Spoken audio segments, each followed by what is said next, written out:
Hi hello ನಮಸ್ಕಾರ, ನಿಮಗೆಲ್ಲರಿಗೂ ಸ್ವಾಗತ ಆಶಾ ಅಡುಗೆ ಮನೆಗೆ. ಇವತ್ತು ನಾವು ಇನ್ಸ್ಟೆಂಟಾಗಿ ಮಾವಿನಕಾಯಿ ಉಪ್ಪಿನಕಾಯಿನ ರೆಡಿ ಮಾಡ್ತಾ ಇದ್ದೇವೆ. ಇದನ್ನು ಮಾಡಲಿಕ್ಕೆ ಕೇವಲ 15ರಿಂದ 20 ನಿಮಿಷ ಸಾಕು. ಯಾಕಂದರೆ ಇದನ್ನು ಯಾವುದೇ ರೀತಿಯಾಗಿ ಮ್ಯಾರಿನೇಟ್ ಮಾಡಿ ಇಡ್ತಾ ಇಲ್ಲ ಅಂದರೆ ಇದನ್ನು ಬಿಸಿಲಿಗೆ ಕೂಡ ನಾವು ಒಣಗಿಸ್ತಾ ಇಲ್ಲ. ಇನ್ಸ್ಟಂಟಾಗಿ 15ರಿಂದ 20 ನಿಮಿಷದಲ್ಲಿ ಮಾಡಬಹುದು. ಇದು ತುಂಬ ಟೇಸ್ಟಿ ಆಗುತ್ತೆ. ಇದನ್ನು ಒಂದ್ಸರ್ತಿ ಮಾಡಿ ತಿಂದರೆ ಮಾವಿನಕಾಯಿ ಸೀಸನ್ ಮುಗಿಯುವವರೆಗೂ ನೀವು ಇದೇ ರೀತಿಯಾಗಿ ಮಾಡ್ತಾ ಇರ್ತೀರಾ. ಅಷ್ಟು ಟೇಸ್ಟಿಯಾಗಿ ರೆಡಿ ಆಗುತ್ತೆ. ಹಾಗಾದರೆ ಇದನ್ನು ಯಾವ ರೀತಿ ಮಾಡಬೇಕು ಅನ್ನೋದನ್ನು ನೋಡೋಣ ಬನ್ನಿ. ಎಲ್ಲಕ್ಕಿಂತ ಮುಂಚೆ ನಾನು ಇಲ್ಲಿ ಒಂದು ಮಾವಿನ ಹಣ್ಣನ್ನು ತೆಗೆದುಕೊಂಡಿದ್ದೇನೆ.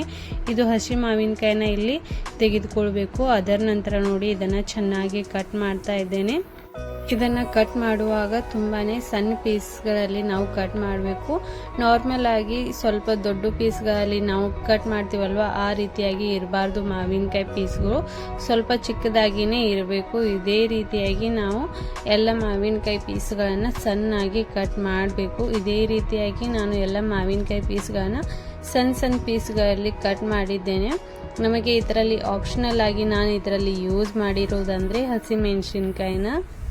ಹಸಿಮೆಣಸಿನಕಾಯಿನ ಯೂಸ್ ಮಾಡೋದ್ರಿಂದ ಕೂಡ ಉಪ್ಪಿನಕಾಯಿ ತುಂಬಾ ಟೇಸ್ಟಿಯಾಗಿ ರೆಡಿ ಆಗುತ್ತೆ. ಅದ್ರಗೋಸ್ಕರ ನಾನು ಇಲ್ಲಿ ಹಸಿಮೆಣಸಿನಕಾಯಿ ಕೂಡ ಯೂಸ್ ಮಾಡ್ತಾ ಇದ್ದೇನೆ. ಇದನ್ನು ಆದಷ್ಟು ನೀವು ಸ್ಕಿಪ್ ಮಾಡದೇ ಇದ್ದರೆ ತುಂಬಾ ಟೇಸ್ಟಿಯಾಗಿ ರೆಡಿ ಆಗುತ್ತೆ. ಅದನ್ನು ಕೂಡ ನೀವು ಯೂಸ್ ಮಾಡಿ ನೋಡಬಹುದು. ನಾನು ಇಲ್ಲಿ ಮಾವಿನಕಾಯಿ ಪೀಸ್ಗಳನ್ನ ಚೆನ್ನಾಗಿ ಈ ರೀತಿಯಾಗಿ ಕಟ್ ಮಾಡಿ ರೆಡಿ ಮಾಡಿಟ್ಟಿದ್ದೇನೆ. ಅದರ ನಂತರ ನೋಡಿ ನಾನು ಇಲ್ಲಿ ಹಸಿಮೆಣಸಿನಕಾಯಿನ 10ರಿಂದ 12 ಪೀಸ್ಗಳ ಹಸಿಮೆಣಸಿನಕಾಯಿನ ಇಲ್ಲಿ ತೆಗೆದುಕೊಂಡು ಈ ರೀತಿಯಾಗಿ ಕ್ರಾಸಲ್ಲಿ ನಾವು ಇದನ್ನು ಕಟ್ ಮಾಡ್ತಾ ಹೋಗಬೇಕು. ಈ ರೀತಿಯಾಗಿ ಕ್ರಾಸ್ ಆಗಿ ಕಟ್ ಮಾಡೋದ್ರಿಂದ ತುಂಬಾ ಚೆನ್ನಾಗಿ ಕಟ್ ಕೂಡ ಆಗುತ್ತೆ. ಇದೇ ರೀತಿಯಾಗಿ ನೀವು ಬೇರೆ ರೀತಿ ಕೂಡ ಇದನ್ನು ಕಟ್ ಮಾಡಬಹುದು. ನೋಡಿ ಇಲ್ಲಿ 8ರಿಂದ 10 ಮೆಣಸಿನಕಾಯಿನ ನಾನು 2 ಸಣ್ಣ ಮಾವಿನಕಾಯಿಗೆ 8ರಿಂದ 10 ಮೆಣಸಿನಕಾಯಿನ ನಾನು ಯೂಸ್ ಮಾಡಿದ್ದೇನೆ. ಅದರ ನಂತರ ನೋಡಿ ನಾನು ಇಲ್ಲಿ 1.5 ಸ್ಪೂನ್ ಅಷ್ಟು ಉಪ್ಪನ್ನು ಹಾಕಿ ಇದನ್ನು ಚೆನ್ನಾಗಿ ಮಿಕ್ಸ್ ಮಾಡಬೇಕು. ಇದನ್ನು ನೋಡಿ ಈ ರೀತಿಯಾಗಿ ಚೆನ್ನಾಗಿ ಮಿಕ್ಸ್ ಮಾಡ್ತಾ ಇದ್ದೇನೆ. ಅದರ ನಂತರ ನೋಡಿ ಇದಕ್ಕೆ ನಾನು 1/4 ಟೇಬಲ್ ಸ್ಪೂನ್ ಅಷ್ಟು ಅಂದರೆ ಅರ್ಧ ಟೇಬಲ್ ಸ್ಪೂನ್ಗೆ ಸ್ವಲ್ಪನೇ ಕಡಿಮೆ ಇರಬೇಕು ಅಷ್ಟು ನಾನು ಅರಿಶಿನವನ್ನು ಇಲ್ಲಿ ಹಾಕಿ ಅದನ್ನು ಕೂಡ ಚೆನ್ನಾಗಿ ಮಿಕ್ಸ್ ಮಾಡಿ ಇದನ್ನು 5ರಿಂದ 10 ನಿಮಿಷಗೋಸ್ಕರ ನಾವು ಸೈಡಲ್ಲಿ ಇಟ್ಬಿಡೋಣ. ಅಲ್ಲಿವರೆಗೂ ನಾವು ಇಲ್ಲಿ ಯಾವ ರೀತಿಯಾದ ಮಸಾಲೆಗಳು ಬೇಕನ್ನೋದನ್ನು ನೋಡ್ಕೊಳ್ಳೋಣ. ಇಲ್ಲಿ ನೋಡಿ ಎಲ್ಲಕ್ಕಿಂತ ಮೊದಲು ನಾನು ಇಲ್ಲಿ ಸಾಸಿವೆನ ತೆಗೆದುಕೊಂಡಿದ್ದೇನೆ. 1 ಟೇಬಲ್ ಸ್ಪೂನ್ ಅಷ್ಟು ಸಾಸಿವೆನ ತೆಗೆದುಕೊಳ್ಬೇಕು. ಅದರ ನಂತರ ನೋಡಿ ನಾನು 1 ಟೇಬಲ್ ಸ್ಪೂನ್ ಅಷ್ಟು ಮೆಂತ್ಯ ಕಾಳನ್ನು ತೆಗೆದುಕೊಂಡಿದ್ದೇನೆ. 1/2 ಟೇಬಲ್ ಸ್ಪೂನ್ ಅಷ್ಟು ನಾವು ಇಲ್ಲಿ ಕರಿಮೆಣಸಿನಕಾಳನ್ನ ಯೂಸ್ ಮಾಡಬೇಕು. ಅದರ ನಂತರ ನೋಡಿ ನಾನು 1.5 ಸ್ಪೂನ್ ಅಷ್ಟು ನಾನು ಜೀರಿಗೆನ ಯೂಸ್ ಮಾಡ್ತಾ ಇದ್ದೇನೆ. ಅದರ ನಂತರ 1.5 ಸ್ಪೂನ್ ಅಷ್ಟು ನಾವು ಇಲ್ಲಿ ಕೊತ್ತಂಬರಿ ಕಾಳನ್ನ ಯೂಸ್ ಮಾಡಬೇಕು. ಇದನ್ನು ನೋಡಿ ಈ ರೀತಿಯಾಗಿ ಒಣ ಮಸಾಲೆಗಳನ್ನು ನಾವು ಚೆನ್ನಾಗಿ ರೋಸ್ಟ್ ಮಾಡಬೇಕಾಗುತ್ತೆ. ಅದ್ರಗೋಸ್ಕರ ನಾನು ಇಲ್ಲಿ ಒಂದು ತವೆನ ತೆಗೆದುಕೊಂಡು ಅದರ ಮೇಲೆ ಹಾಕಿ ಈ ಎಲ್ಲ ಮಸಾಲೆಗಳನ್ನು ಚೆನ್ನಾಗಿ ರೋಸ್ಟ್ ಮಾಡ್ತಾ ಇದ್ದೇನೆ. ಇದನ್ನು ಚೆನ್ನಾಗಿ ಗರಂ ಮಾಡಬೇಕು. ಇದು ಎಲ್ಲಿವರೆಗೂ ನಾವು ಈ ರೀತಿಯಾಗಿ ಗರಂ ಮಾಡಬೇಕಂದ್ರೆ ಈ ಮಸಾಲೆಗಳ ಸ್ಮೆಲ್ ಬರಲಿಕ್ಕೆ ಸ್ಟಾರ್ಟ್ ಆಗಬೇಕು. ಅದರ ನಂತರ ಇದರ ಕಲರ್ ಕೂಡ ಚೇಂಜ್ ಆಗಬೇಕು. ಅಲ್ಲಿವರೆಗೂ ನಾವು ಇದನ್ನು ಹುರಿತಾ ಹೋಗಬೇಕು.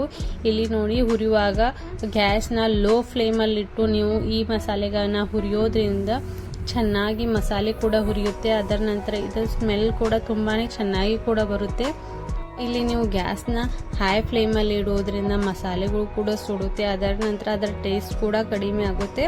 ಅದಕ್ಕೋಸ್ಕರ ನೋಡಿ ನೀವು ಇಲ್ಲಿ ಮಸಾಲೆಗಳನ್ನು ಆದಷ್ಟು ಗ್ಯಾಸ್ನ ಲೋ ಫ್ಲೇಮಲ್ಲಿ ಇಟ್ಟು ಹುರಿಯೋದ್ರಿಂದ ತುಂಬಾ ಚೆನ್ನಾಗಿ ರೋಸ್ಟ್ ಆಗುತ್ತೆ. ಅದರ ನಂತರ ನೋಡಿ ಇದನ್ನು ನಾನು ಒಂದು ಮಿಕ್ಸಿ ಜಾರಲ್ಲಿ ಹಾಕಿ ಇದನ್ನು ಚೆನ್ನಾಗಿ ರುಬ್ಕೋಬೇಕು. ಇಲ್ಲಿ ನೋಡಿ ಚೆನ್ನಾಗಿ ಪೇಸ್ಟ್ ಮಾಡಿದ್ದೇನೆ.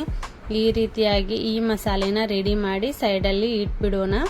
ನೋಡಿ ಎಷ್ಟು ಚೆನ್ನಾಗಿ ರೆಡಿಯಾಗಿದೆ ಅಂತ. ಅದರ ನಂತರ ನೋಡಿ ನಾನು ಇಲ್ಲಿ ಒಂದು ಪಾತ್ರೆಯಲ್ಲಿ ನಾನು 1/2 ಕಪ್ ಅಷ್ಟು ಆಯಿಲ್ನ ಬಿಸಿ ಮಾಡ್ತಾ ಇದ್ದೇನೆ.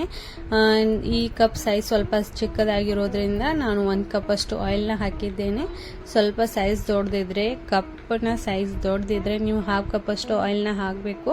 ಅದರ ನಂತರ ನೋಡಿ ಈ ಆಯಿಲ್ ಚೆನ್ನಾಗಿ ಬಿಸಿ ಆಗಬೇಕು. ಅಂದರೆ ಚೆನ್ನಾಗಿ ಇದನ್ನು ಸ್ವಲ್ಪನೇ ಇದರ ಮೇಲೆ ಗುಳಿಗಳ ಥರ ಬರಬೇಕು. ಅಲ್ಲಿವರೆಗೂ ನಾವು ಚೆನ್ನಾಗಿ ಇದನ್ನು ಬಿಸಿ ಮಾಡಿ ಈ ಆಯಿಲ್ನ ಮತ್ತೆ ತಣ್ಣಗಾಗಲಿಕ್ಕೆ ಬಿಡಬೇಕು.